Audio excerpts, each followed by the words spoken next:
ஆண்டவராக இயேசு கிறிஸ்துவினே நாம் மையப்படுவதாக. இந்த காலவேளையில் உங்கள் யாவரையும் சந்திப்பதில் மிகுந்த சந்தோஷம். சந்தோஷமாக இருக்கிறீங்களா? எப்பவுமே சந்தோஷமாக இருக்கிறீங்களான்னு கேட்கும்போது நம்முடைய பதில் எல்லாம் என்ன இருக்கும்னா, ஓகே சந்தோஷமாக இருக்கேன், நல்லா இருக்கேன், every thing is going normal அப்படின்னு தான் இருக்கும் இல்லை? ஆனால் இந்த வெளியே இருக்கிற முகம் 99% பொய்யானது தான். இந்த முகத்துக்கு பின்னாடி தான் உண்மையான முகம் இருக்கும். அந்த முகத்தை யாருக்கும் காட்டவே மாட்டோம், எல்லா இடத்துலையும் அதை மறைச்சி வச்சிருவோம். ஏன்னா நமக்கு என்ன ஆயிடுச்சுன்னா, என் கஷ்டத்தை சொல்லி என்ன ஆகுது? இப்போ முன்னாடிலாம் ஒரு ஜோன் இருந்தது, நம்ம கஷ்டத்தை வெளியே சொல்லுவோம். எதுக்கு சொல்லுவோன்னா, எதாகிலும் ஒரு தேட்டருக்கிற மாதிரி யாரும் பேச மாட்டாங்களா, அங்கேருந்து ஒரு ஹீலிங் கிடைக்காதா அப்படின்னு. ஆனால் இப்போலாம் எப்படி மாறிடுச்சுன்னா, அவனுக்கு ஒரு பிரச்சனை ஆயிடுச்சு, எல்லாருக்கும் பிரச்சனை, பேசுகிற எனக்கு பிரச்சனை, கேட்குறவங்களுக்கு பிரச்சனை. We all have problems. முன்னாடிலாம் நான் தங்களுடைய பர்சனல்ஸ் எல்லாம் வாட்ஸ்அப்பில் ஸ்டேட்டஸாக போடுவோம், இன்றைக்கி எனக்கு மனசு சரியில்லை அப்படிலாம். எனக்கு தெரிஞ்சு இப்போலாம் அதெல்லாம் கொஞ்சம் மாறிடுச்சு. People are getting matured. இப்போ இன்றைக்கி என் கஷ்டம் எனக்குள்ளே இருக்கட்டும்ப்பா அப்படியே சொன்னாலும் ரொம்ப நம்பிக்கையான ஆள்கிட்ட மட்டும் தான் சொல்கிறது. ஏன்னா தங்களுடைய பர்சனலை வெளியே சொல்லி, சீக்கிரட்டை சொல்லி, எல்லார்கிட்டையும் நம்புறேன்னு சொல்லி நம்பி சொல்லி அதை தூக்கிட்டு வேறு எங்கேயோ போயிட்டு தேவையில்லாம் பரப்புகிற கூட்டம் தான் இன்றைக்கி நிறைய ஆகிடுச்சு. ஒரு சுயநலமான உலகத்தில் வாழ்ந்துட்டுருக்கோம் சொல்லப்போனால். அப்போது இதுக்கு ஒரு வேறு வழியே இல்லையா? யார்கிட்ட தான் என் கஷ்டத்தை சொல்கிறது? நான் எத்தனை நாட்கள் இந்த முகத்தை மறைச்சிட்டு வெளியே ஒரு முகமுடி போட்டு நடிச்சிட்டு இருக்கிறது? இதுக்கு ஒரு வேறு வழியே கிடையாது. வழியே கிடையாது பிரதர், பாஸ்டர் அப்படின்னு கேட்டிங்கன்னா, it's a beautiful word that the Lord is having here today. இந்த காலவேளையில் 23ஆம் சங்கீதத்தில் தன்னுடைய வாழ்க்கையை ரொம்ப அழகாக ஒரு மெய்ப்பெண் கையில் தாவீது கொடுக்குறார். அந்த மெய்ப்பெண் இயேசு கிறிஸ்து.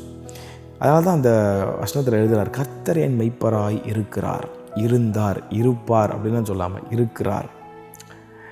விச் இஸ் அவர் ப்ரெசண்ட்டாக சொல்கிறார், இருக்கிறார், அவர் எல்லாத்தையும் நடத்துவார் அவர்.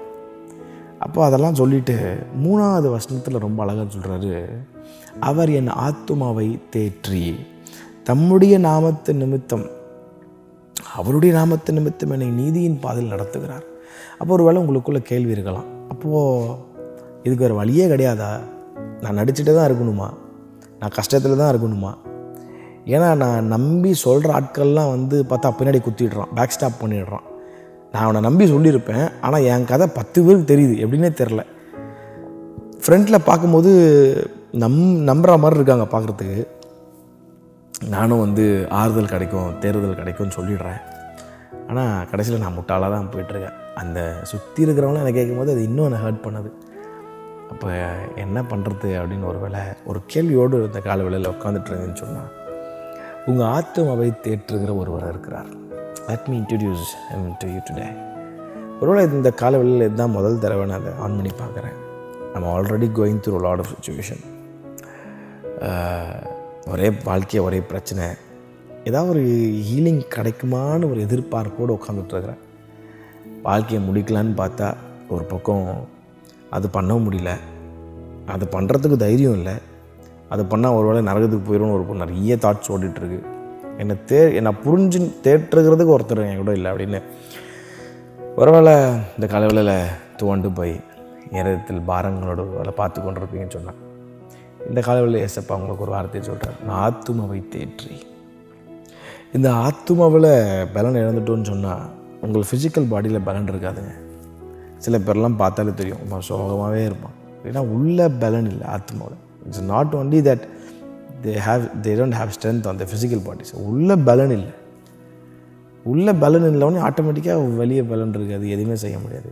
அப்போது இந்த காலவெளியில் இயேசு கிறிஸ்து உங்கள் ஆத்மாவை ஹீல் பண்ண விரும்புகிறார். He wants to heal your souls. ஏன்னா அந்த ஆத்மா தான் மரணத்துக்கு அப்புறம் அவர் கூட போய் நித்திய காலமாக இருக்க போகிறோம்.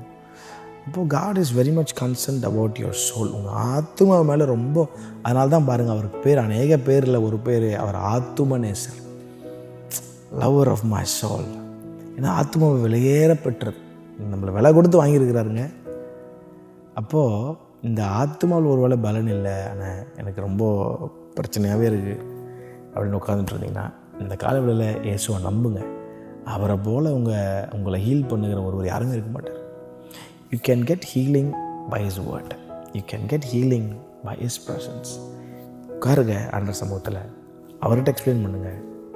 எனக்கு என்ன பண்ணுறோன்னா, நம்ம முன்னாடி ஒருத்தவங்க இருக்கிறான்னு சொல்லி நம்பி நிறைய சொல்லிடுறோம். அதுக்காக நான் எல்லோரும் நம்பவே கூடாது, எல்லோரும் வந்து பொய்க்காரங்க அப்படின்னு நான் சொல்லலை. உங்களுக்கு அந்த டிசைனிங் ஸ்பிரிட் இருக்குல்ல, ரொம்ப வருஷமாக பழகிருப்பீங்க. அப்படி கூட ஒரு பக்கம் கேட்டகரியில் வந்தாலும், ரொம்ப வருஷம் பழகின ஆளாக இருந்தாலும் நம்மளை பின்னாடி ஒவ்வொரு பக்கம் போட்டு காலி பண்ணிடுறாங்க. ஸோ ஒரு பெஸ்ட் திங் மனுஷங்கிட்ட சொல்கிறதுக்கு முன்னாடி ஆண்டர்கிட்ட சொல்லுங்கள். ஏன்னா he understands you way better than other women's do, your friends do. He understands you better. அவர் தான் உங்கள் ஆத்மாவை தேற்ற முடியும். அதனால தான் தாவீது, அவர் ஒரு பெரிய ராஜாங்க, அவர் சுற்றி எத்தனை பேர் இருந்திருப்பாங்கள்ல, ஆலோசனை கொடுக்க, அவரை தேற்ற, அவர் மனைவி இருந்திருப்பாங்க, பிள்ளை இருந்திருப்பாங்க, ராஜ்யத்தில் எவ்வளோ ஆளாக இருந்திருக்க மாட்டாங்க. ஆனால் அவர் அங்கெல்லாம் நம்பிக்கை தான் சொல்கிறாரு, என் கர்த்தரின் ஆத்மாவை தேற்றி அப்படின்ற. அப்போது it shows that he believed God. அவர் மேலே ட்ரஸ்ட் வைக்கிறார். ஸோ அவர் மேலே ட்ரஸ்ட் வச்சிங்கன்னா உங்கள் முகம் வந்து வெக்கப்பட்டு போகாது, அது பிரகாசமாக தான் மாறும். கவலைப்படாதீங்க, ஆண்டவர் எல்லாத்தையும் அழகாக மாற்றி உங்கள் ஆத்மாவை ஸ்ட்ராங் பண்ணிடுவார். Have a blessed day, have a blessed August. God bless you.